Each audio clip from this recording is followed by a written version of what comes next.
welcome to the Redeemer Students Podcast. My name is JT Stead, and I'm your host. I'm also the student and outreach pastor here at Redeemer Church, and it is a joy to continue our series of Theology 101. Today, we're going to be doing a recap, and so I'm going to be reading questions 39 through 81. There's a lot of questions here, but this is the whole section. Actually, most of the Westminister Shorter Catechism is comprised of an exposition of God's moral law, that is the Ten Commandments, and so that's what we're going to go through today. And the reason why is because, and I've posted two other recaps as well, is just so that you could hear the flow of thought in this catechism to understand what the Ten Commandments mean. And so even in this next, 15, 20 minutes probably, you're going to get a full exposition of what the Ten Commandments are and what they mean for us as Christians to live a life pleasing to God.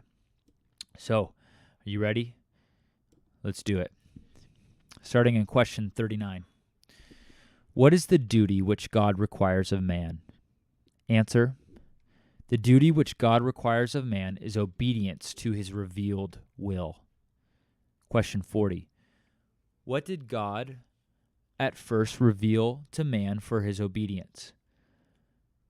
Answer: the rule which God at first revealed to man for his obedience was the moral law. Question 41. Where is the moral law set out briefly? Answer: the moral law is set out briefly in the Ten Commandments. Question 42. What is the sum of the Ten Commandments? Answer: the sum of the Ten Commandments is to love the Lord your God with all your heart and with all your soul and with all your strength and with all your mind, and your neighbor as yourself. Question 43. What is the preface to the Ten Commandments? Answer: the preface to the Ten Commandments is, I am the Lord your God who brought you out of Egypt, out of the land of slavery.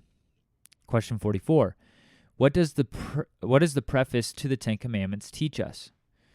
Answer: the preface to the Ten Commandments teaches us that because God is the Lord and our God and Redeemer, therefore we are bound to keep all his commandments. Question 45. Which is the first commandment? Answer: the first commandment is, you shall have no other gods before me. Question 46. What is required in this first commandment?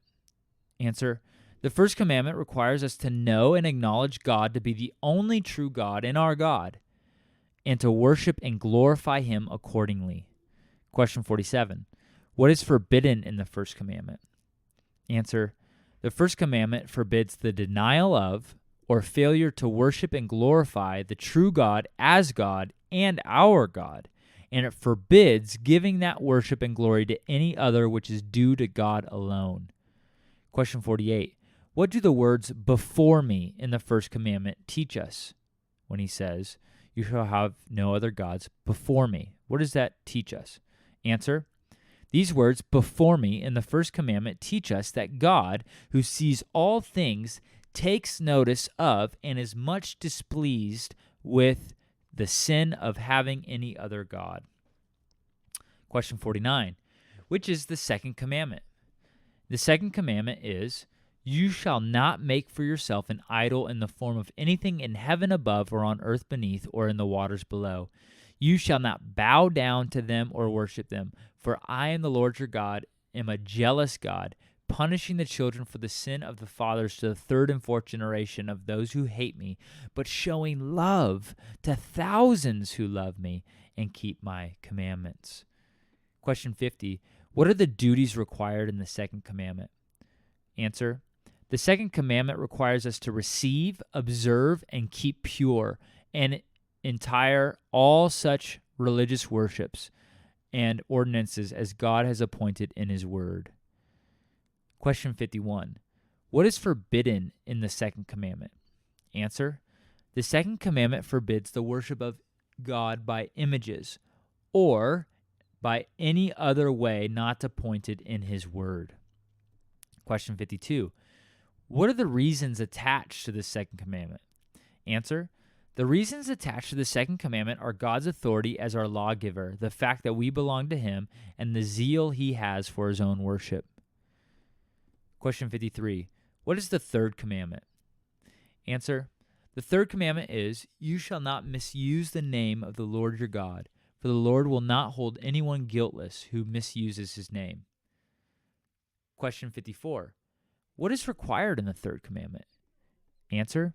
The third commandment requires the holy and reverent use of God's name, titles, attributes, ordinances, word, and works. What is forbidden? Question 55.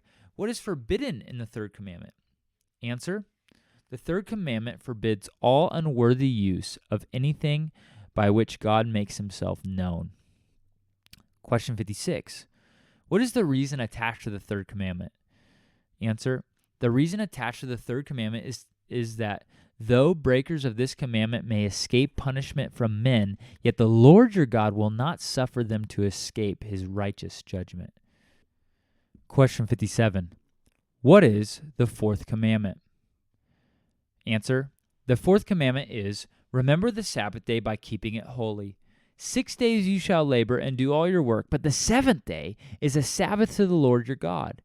On it you shall not do any work, neither you, nor your son or daughter, nor your manservant or maidservant, nor your animals, nor alien or stranger within your gates. For in 6 days the Lord made the heavens and the earth, the sea, and all that is in them, but he rested on the seventh day. Therefore the Lord blessed the seventh day and made it holy. Question 58. What is required in the fourth commandment? Answer. The fourth commandment requires the keeping holy to God such set times as he has appointed in his word, in particular, 1 whole day in 7. Question 59. Which day of the 7 has God appointed to be the weekly Sabbath? Answer.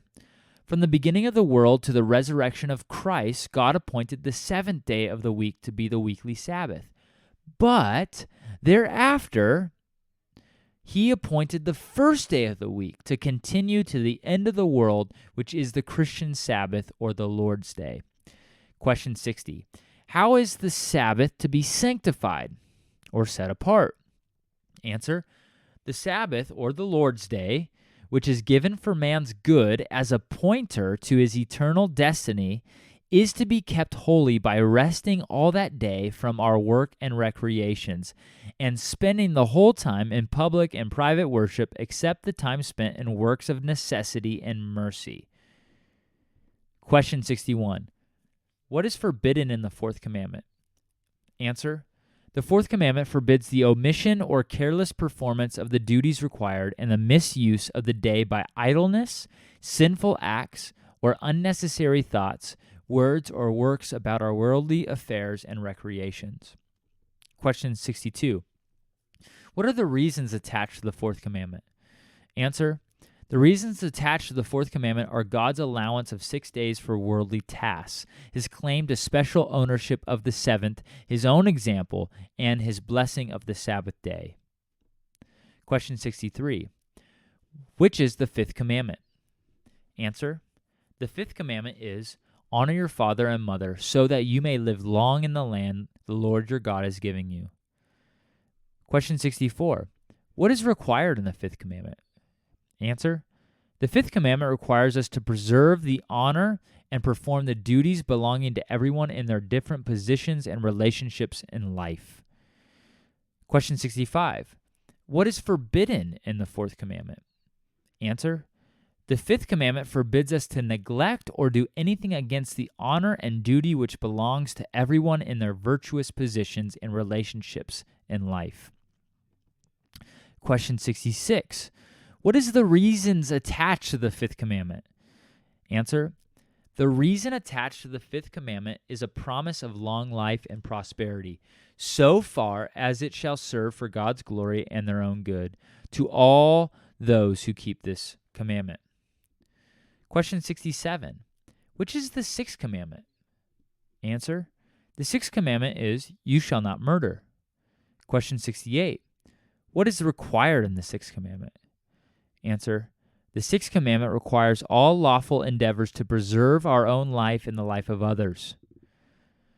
Question 69. What is forbidden in the sixth commandment? Answer.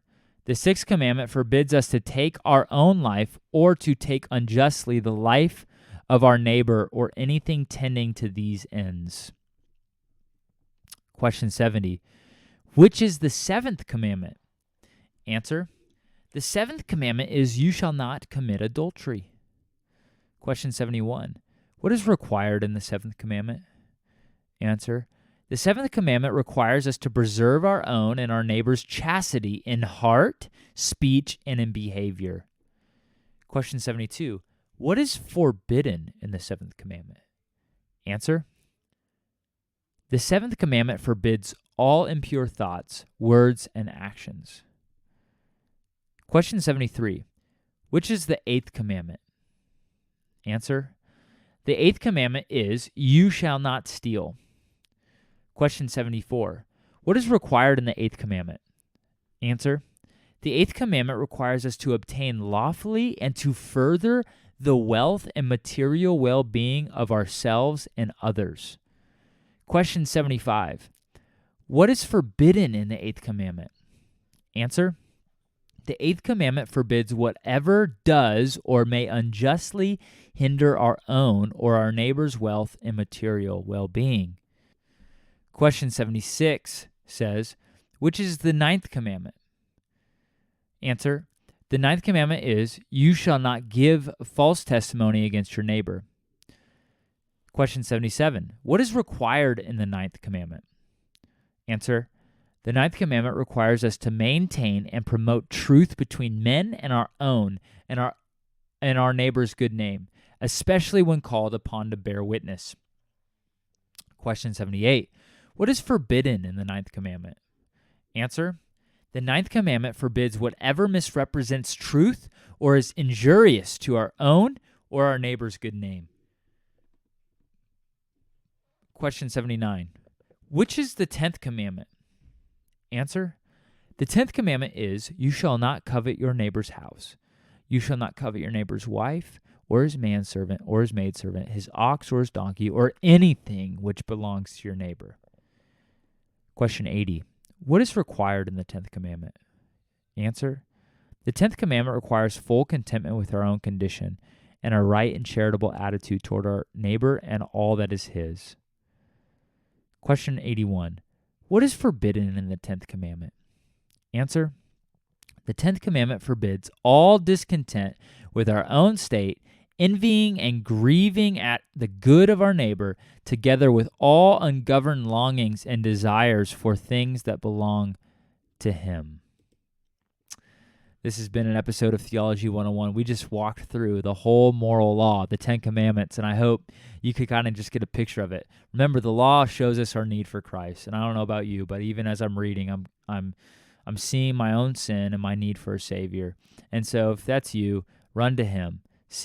Run to the law keeper, not only the lawgiver, but the law keeper who kept the law perfectly for you in your place and died in your place to bear the penalty of the law. That is the gospel.